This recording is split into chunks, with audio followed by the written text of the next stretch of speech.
Casiño Napa-Amin na. Panuorin nga natin at saksihan kung paano na-corner at napaamin ni na Senator Ping Lacson at Senate President Tito Sotto si former bayan muna Representative Casiño. Nagmula na rin mismo sa kanyang bibig kung paano ang proseso ng pagre-recruit ng NPA. Mr. Chair, alam niyo po, ang NPA nagre-recruit yan among the idealistic sectors of our society. And of course, their first priority for recruitment would be precisely the activists. Kasi ito yung tingin nila kayang magsakripisyo, can devote their full time to these kinds of activities. I mean, it would be strange for them to be recruiting from the business sector. Although I think they're also doing that. But, that is the nature of the revolutionary movements. Hindi lang po sa Pilipinas, I think all over the world.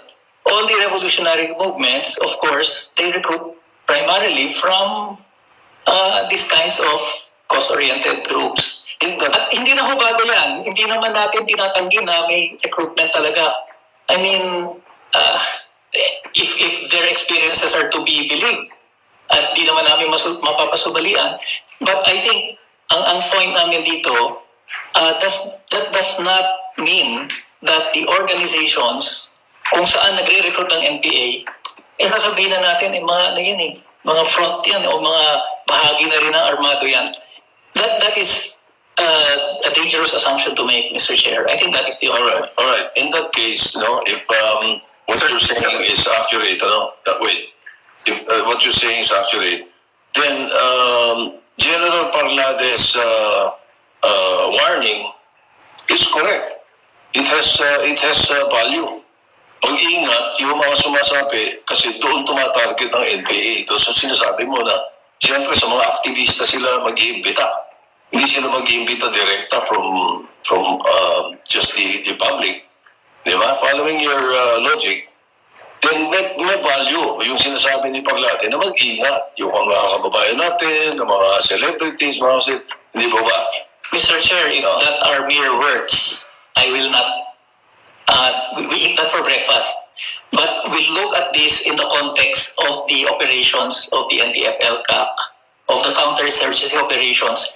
Hindi lang mo kasi salita may kasabay na military actions, may military operations. And I think the resource persons previously already narrated their experiences na hindi lang simpleng nare-red tag yun. May kasabay yun na surveillance, may kasabay na harassment, kakasuhan ka. And that is what we call red tagging, not the simple words, but the totality of what is happening now. Now this is a systematic attack on these organizations that puts their lives in danger, their rights, their liberties also in danger. Kaya ho malaking concern sa amin. Kung salita lang ho yan, wala kaming problema. But it's more than that, Mr. Chair. Mr. Chairman, General Speron, before I recognize Secretary Speron, nabanggit ko kanina si Nadia Corpus tsaka si Tagamulila, Lieutenant Tagamulila. Yun talaga masasabi namin, kami as mayors, personal decision nila yun. Sarili nila. Pero kami, nung nag-defect sila, we consider them as enemies, Cavaliers but enemies because they became enemies of the state.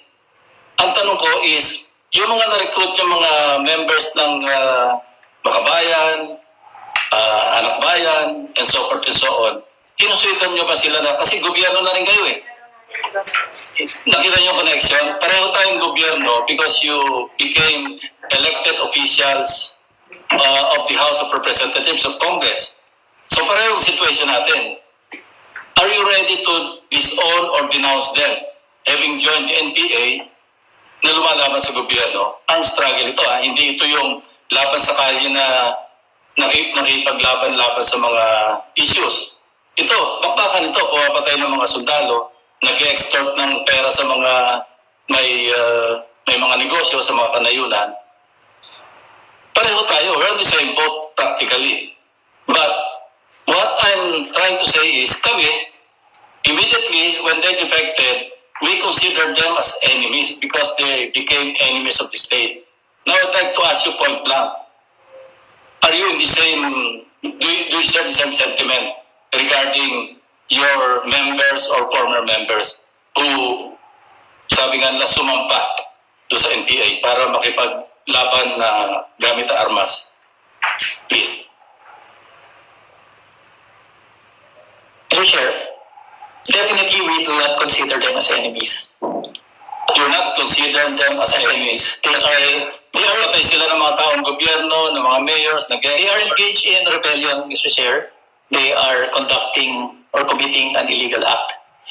But we do not judge them to be enemies. Ang tingin namin, ginawa nila yon because hindi sila I'm nasasabatan. sorry to say this, but I cannot reconcile. Anyway, I will not recognize Secretary Speron. Thank you, Mr. Chairman. Patungkol po naman doon sa PMA na may na-recruit doon o nag-defect, hindi naman mangyayari yun kung hindi nasusugan ng pagre-recruita. Dahil doon sa naging asawa din ni Lieutenant Corpus ay napapasama din sa mga aktivista. Kaya hindi nangyari lang yun na sa sarili niya, mag-join na ako, mag-defect ako. May recruitment na nangyari. Uli pagkatapos noon, ay wala nang sumunod. Kung may sumunod man, ay ami pa rin papatikusin. And we consider them as enemies of the Republic. Itong mga witness na naipresenta po namin, Mr. Chairman, Mr. President, ay makikita naman natin na galing sa hanay ng NPA na nagsimula sa kabataan, LFS, etc.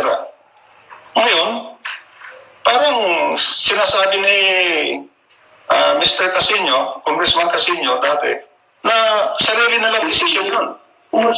Mangyayari ba yan kung walang nagre-recruit? Mangyayari ba yan kung walang nagsimulang napasabi sila sa organisasyon? Kaya ang tingin ko, yung kanilang pag-deny na sinasabi nilang that's their personal decision, that is simply an alibi and denying responsibility for all of this. Why are you so insistent on radicalizing the youth, and then when you see that they could be recruited, you recruit them? At ngayon, doon sa mga rally-rally ninyo, ipagmamalaki pa na yung alumnus ninyo ay naging NPA. Saan ang responsibility nyo? Part kayo ng gobyerno. O Exactly what nandiyan lang kayo dahil nagmamasquerade kayo na Secretary John, exactly what I was saying kanina. Kami, sumusweldo tayo sa gobyerno, sila sumusweldo sa gobyerno. And then, ito yung mga miyembro nila na sumampa sa NPA, na lumalaban sa gobyerno o sa Estado. Kasi armed na ito eh. I'm not talking of street parliamentarians or yung mga protest rallies na sinasalihan. Iba na ito kasi laban ng giyera na ito at nagpapatayan na. And that's why I was surprised doon sa sagot ni dating Congressman Teddy Casiño na hindi nila pwedeng i-denounce. Kaya sabi ko, hindi ko kaya reconcile. Yes, Yusek Lorraine. Kayo ba, Mr. Chairman, ask you a question, Mr. Chairman.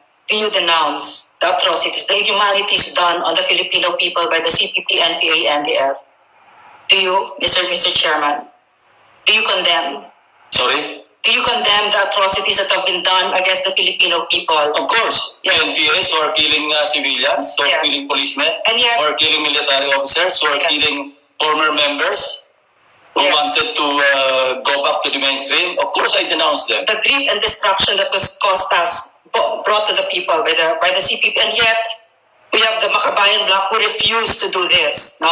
And this is something that I don't think we should gloss or just shrug away. Seryoso po ito, hindi po pwedeng maliitin na ang mga kongresista mismo ay ayaw nilang kondenahin ang dapat kondenahin ng kahit na sinong Pilipino, lalo't lalo na inihalal ng ating gobyerno, ng mga taong bayan.